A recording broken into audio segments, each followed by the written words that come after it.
Bonjour et bienvenue sur le site de Bon Bulletin, Bonne Note. Je m'appelle Daphné Donne et j'aide les femmes dont les enfants rencontrent des difficultés à l'école à modifier leur comportement. Bonjour, bienvenue dans ce nouvel épisode. Alors aujourd'hui, c'est l'épisode numéro 28.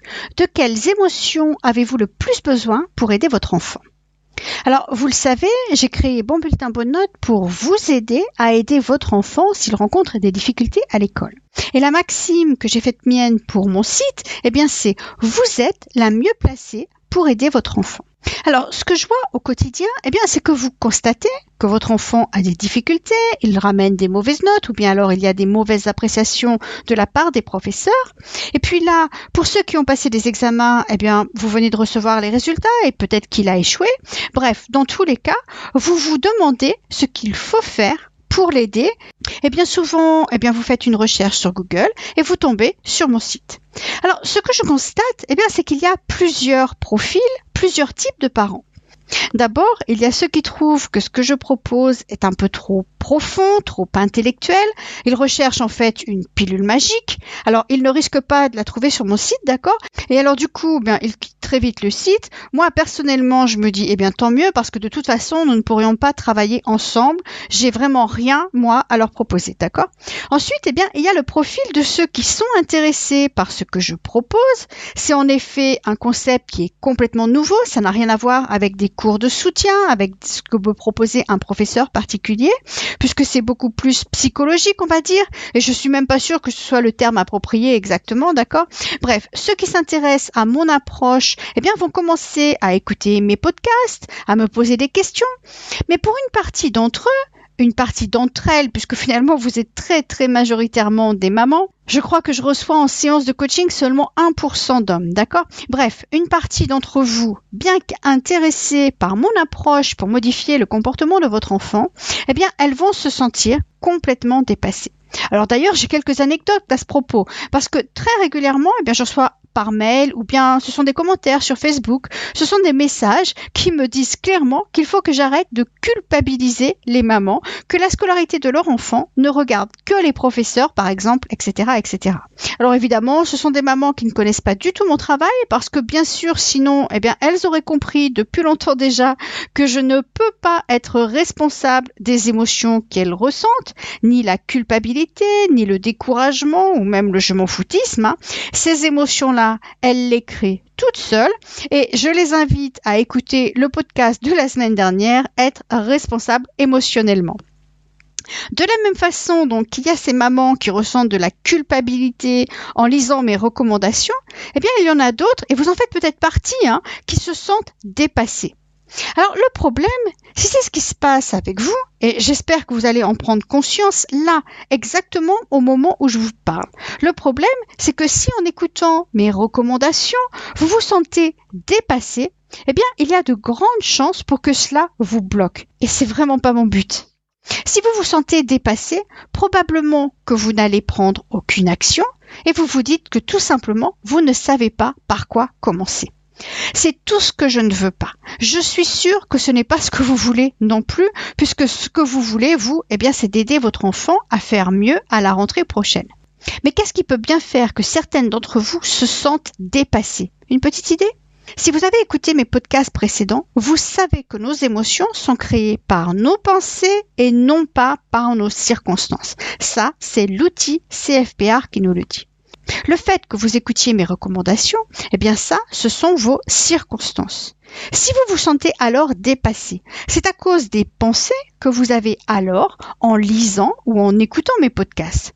Alors, posez-vous cette question. Sérieusement, faites une pause et posez-vous cette question si vous remarquez que, effectivement, vous avez tendance à vous sentir dépassé en m'écoutant.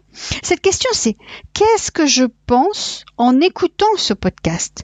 Quelles sont les pensées que cela déclenche en moi ? Que ça va me demander beaucoup de temps, que vous n'en faites pas encore assez, que vous n'êtes pas assez bien pour savoir quoi faire, pour savoir comment le faire. Tout cela, ce sont des pensées qui sont optionnelles. Je vous l'ai déjà dit, nos pensées sont toujours des choix. Cette émotion que vous ressentez là, on l'a vu, elle n'est pas utile car elle bloque vos actions. Elle vous coupe de toute votre énergie. Mon mentor Brooke Castillo dit qu'il existe 2 types d'émotions. Celles qui nous donnent de l'énergie et celles qui en consomment ou nous en privent.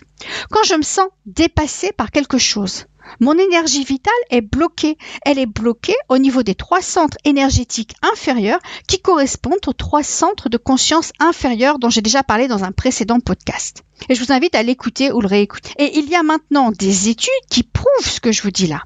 Donc si vous vous sentez dépassé, eh bien c'est à cause de l'interprétation que vous faites à la fois des difficultés que rencontre votre enfant et des difficultés que vous imaginez que vous aurez en essayant d'appliquer mes conseils, d'accord? Alors, si je vous demande à la place de dépasser, quelle est l'émotion que vous voudriez ressentir face aux difficultés de votre enfant? Vous allez peut-être me dire motivé pour l'aider. Alors, je suis sûre que certaines d'entre vous aimeraient être motivées pour motiver leur enfant, justement. Quand je vous dis que vous êtes la mieux placée pour l'aider, ou quand Gandhi nous dit que nous devrions être le changement que nous voulons voir dans le monde. Vous comprenez? Vous pouvez commencer à apprendre à créer de la motivation en vous. Et j'ai une formation entière qui est consacrée à ça, d'accord? Et une fois que vous savez comment créer cette émotion-là, la motivation pour vous aider à aider votre enfant, bref, une fois que vous savez comment créer cette émotion en vous, alors vous saurez comment la transmettre à votre enfant. Et vous le savez bien, la motivation est une émotion qui nous donne de l'énergie. Elle nous pousse à agir. Elle vous poussera à sortir de votre zone de confort en apprenant bien quelque chose de totalement nouveau pour vous, comme ça poussera votre enfant à travailler de façon complètement différente en classe pour tout ce qui touche à sa scolarité. D'accord? Je vous l'ai dit, il y a des émotions qui nous donnent de l'énergie pour agir afin d'obtenir ce que l'on veut et d'autres qui nous privent de toute notre énergie. Le découragement, c'en est une autre par exemple. Que ce soit vous qui vous sentiez découragé pour aider votre enfant, ou bien votre enfant qui se sente découragé pour apprendre ses leçons ou pour faire ses révisions avant ses examens par exemple. Quand on se sent découragé, on ne fait rien, on n'agit pas. Mais qu'est-ce qui nous décourage? Alors, nous pensons que c'est le résultat qui nous décourage. Pour vous, c'est peut-être, même si j'y passe tout mon temps, de toute façon, ça sert à rien, il est têtu, il veut jamais travailler. Et puis pour votre enfant, eh bien c'est peut-être, même si je révise, j'ai toujours des mauvaises notes, alors à quoi ça sert? Alors vous croyez que vous ou que votre enfant, et puis ça m'arrive à moi aussi, bien sûr, hein, j'ai eu ça pendant des années, d'accord? Nous croyons que le résultat est décevant et que c'est ça qui nous décourage. Mais c'est notre pensée, notre interprétation de la situation qui crée ce découragement en nous.